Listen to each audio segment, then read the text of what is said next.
அடிச்சு எடுத்து ஊதறமா? யார் தலைவர் அவ்வளவு கஷ்டப்படுறீங்க? எனக்கு அர்ஜென்ட்டா சுச்சா வருது. நான் போயிட்டு அடிச்சிட்டு வந்துறேன். கொஞ்ச நாள் யோசிச்சு சொல்லேன். இவனை கூட கூட்டிட்டு போய் தான் ஆகணுமா? சரி விடுடா. வரணும்னு ஒத்த காலில் நின்று ஆசைப்பட்டு வந்திருக்கா மக்களே, வந்துட்டு போட்டோம். இருங்க இந்த இடத்துல கூட அதே மாதிரி வந்து இங்கேயும் ஜம்ப் ஸ்கேர் வச்சிருக்காங்க. சரி ஓகே, நம்ம வந்து தண்ணி பிடிக்கிறதுக்கு பார்த்தீங்க அப்படின்னா அந்த பம்ப் அடிக்கணும், அதில் வந்து ஹேண்டில் இருக்காது மக்களே. இப்போ இந்த ஹேண்டில் எடுத்துகிட்டு போய் அங்கே ஃபிக்ஸ் பண்ணிவிட்டு இங்கே வந்து வீட்டுக்கு அந்த சைடு வந்து குடம் வச்சுருப்பாங்க. அந்த குடத்தை எடுத்துகிட்டு போய் தண்ணி பிடிச்சி அந்த தண்ணியை எடுத்துகிட்டு போய் தான் நம்ம வந்துட்டு அந்த நெருப்பெல்லாம் அணைக்க போகிறோம். இப்போ அந்த ப்ராசஸ் தான் பண்ணுறோம். தலைவரா, இந்த நெருப்பு ஏன் தெரியுமா இங்க எரிஞ்சிட்டு இருக்குது? நீயே ஏதாச்சும் பெட்டரா யோசிச்சிருப்ப சொல்லு. யாரோ அதை அணைக்கல, அத எரிஞ்சிட்டு இருக்குது.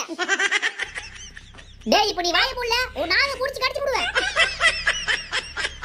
ஆனா அவன் சொன்னதுல ஒரு பாயிண்ட் இருக்குல்ல மக்களே, யாரும் அந்த நெருப்பை அணைக்கலையே, அதனால தான் எரிஞ்சிட்டு இருக்கு.